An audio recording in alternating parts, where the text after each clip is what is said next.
کیا اللہ تعالیٰ ہر چیز جانتے ہیں؟ ہم بطور مسلمان یہ جانتے ہیں کہ جواب ہاں ہے۔ یقیناً اللہ تعالیٰ کا علم کامل اور لامحدود ہے۔ وہ کبھی کوئی نئی چیز نہیں سیکھتا کیونکہ وہ ہر چیز جانتا ہے۔ لیکن پھر اس آیت کی وضاحت کیسے کی جائے؟ وَلَنَبْلُوَنَّكُمْ حَتَّى نَعْلَمَ الْمُجَاهِدِينَ مِنْكُمْ وَالصَّابِرِينَ وَنَبْلُوَ أَخْبَارَكُمْ، یعنی اور ہم ضرور تمہیں آزمائیں گے یہاں تک کہ ہم جان لیں کہ تم میں سے کون کوشش کرنے والے ہیں اور کون صبر کرنے والے ہیں۔ یہ آیت اللہ تعالیٰ کے بارے میں ہے، تو یہاں تک کہ ہم جان لیں کا کیا مطلب ہے؟ اسی طرح قبلہ کی تبدیلی والی آیت میں اللہ تعالیٰ فرماتے ہیں وَمَا جَعَلْنَا الْقِبْلَةَ الَّتِي كُنْتَ عَلَيْهَا إِلَّا لِنَعْلَمَ مَنْ يَتَّبِعُ الرَّسُولَ مِمَّنْ يَنْقَلِبُ عَلَى عَقِبَيْهِ، یعنی اور ہم وہ قبلہ جس کی طرف تم رخ کرتے تھے صرف اس لیے مقرر کیا تھا تاکہ ہم ظاہر کر دیں کہ کون رسول کی پیروی کرتا ہے اور کون الٹے پاؤں پھر جاتا ہے۔ تو لفظ لِنَعْلَمَ کا لفظی ترجمہ بنتا ہے تاکہ ہم جان لیں یا تاکہ ہمیں معلوم ہو جائے، اور اس مفہوم کی کئی اور آیات بھی ہیں۔ اب بڑا سوال یہ ہے کہ کیا اللہ تعالیٰ پہلے سے سب کچھ نہیں جانتے؟ کیا اللہ تعالیٰ کو معلوم نہیں کہ کون رسول کی پیروی کرے گا اور کون نہیں کرے گا؟ کون آخرت پر ایمان رکھتا ہے اور کون نہیں؟ پھر یہ آیات اس طرح کیوں بیان ہوتی ہیں گویا کسی واقعے کے بعد علم حاصل ہو رہا ہو، حالانکہ اللہ تعالیٰ کا علم لامحدود ہے اور کسی وقت کا پابند نہیں۔ سب سے پہلے ہمیں یہ سمجھنا ہوگا کہ ہم اپنے محدود انسانی علم کو اللہ تعالیٰ کے لامحدود علم پر قیاس نہیں کر سکتے۔ صحابہ کرام رضوان اللہ علیہم اجمعین کے فہم اور اللہ تعالیٰ کی اپنی بیان کردہ صفات کی روشنی میں علماء نے الہی علم کی اقسام بیان کی ہیں۔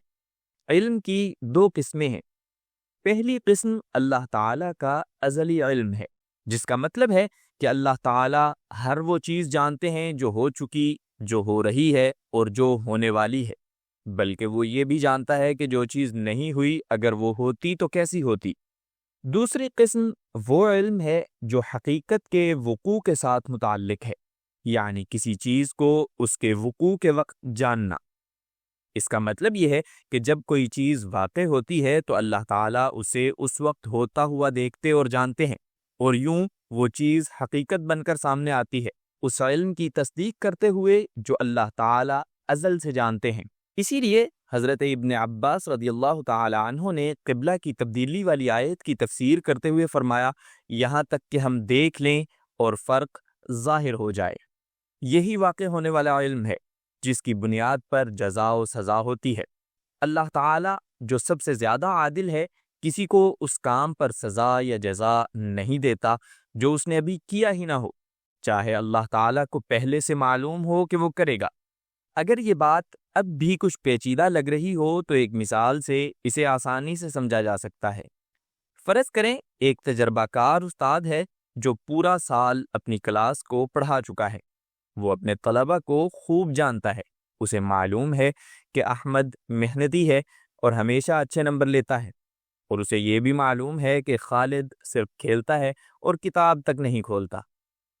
اگر آپ اس استاد سے آج پوچھیں کہ کل امتحان میں کون پاس ہوگا تو وہ فوراً کہے گا مجھے یقین ہے کہ احمد ضرور پاس ہوگا اور خالد ناکام ہوگا۔ اب سوال یہ ہے کہ کیا استاد آج ہی احمد کو سرٹیفکیٹ دے سکتا ہے اور خالد کو فیل کر سکتا ہے بغیر امتحان لیے؟ جواب ہے نہیں۔ کیوں نہیں؟ حالانکہ استاد کو پہلے سے معلوم ہے۔ اس لیے کہ اگر استاد امتحان سے پہلے خالد کو فیل کر دے گا تو خالد کہے گا یہ ناانصافی ہے، میں نے ابھی امتحان دیا ہی نہیں، شاید میں صحیح جواب دے دیتا۔ کسی کو اس کام پر سزا نہیں دی جا سکتی جو اس نے کیا ہی نہ ہو۔ اس لیے استاد امتحان اس لیے نہیں لیتا کہ اسے معلوم ہو کہ کون اچھا ہے اور کون نہیں، وہ تو پہلے سے جانتا ہے، بلکہ امتحان اس لیے لیتا ہے کہ طلبہ کے اندر جو ہے وہ عمل کی صورت میں ظاہر ہو جائے تاکہ پاس یا فیل ہونا عدل پر مبنی ہو۔ اور اللہ تعالیٰ کا معاملہ سب سے اعلیٰ ترین ہے۔ اللہ تعالیٰ پہلے سے جانتے ہیں کہ کون کامیاب ہوگا اور کون نہیں، لیکن اعمال کا حقیقت بننا ضروری ہے تاکہ جزا یا سزا عدل کی بنیاد پر ہو۔ اللہ تعالیٰ پہلے سے جانتے ہیں کہ کون کامیاب ہوگا اور کون نہیں، لیکن اعمال کا حقیقت بننا ضروری ہے تاکہ جزا یا سزا عدل کی بنیاد پر ہو۔ یہی وہ بات ہے جس کی طرف اللہ تعالیٰ ان آیات میں اشارہ کرتے ہیں جب اللہ تعالیٰ فرماتے ہیں تاکہ ہم جان لیں، اس کا مطلب ہے تاکہ ہم اسے عمل کی صورت میں ہوتا ہوا دیکھ لیں۔ یہی وہ علم ہے جو قیامت کے دن ہمارے حق میں یا ہمارے خلاف دلیل بنے گا۔ یہ اللہ تعالیٰ کے کامل عدل کی نشانی ہے۔ وہ تمہیں اس بات پر نہیں پکڑتا جو وہ جانتا ہے کہ تم کرو گے، بلکہ اس بات پر پکڑتا ہے جو تم نے واقعی کیا۔ اور یہی چیز اس آیت میں بھی ظاہر ہے۔ لَقَدْ رَضِيَ اللَّهُ عَنِ الْمُؤْمِنِينَ إِذْ يُبَايِعُونَكَ تَحْتَ الشَّجَرَةِ فَعَلِمَ مَا فِي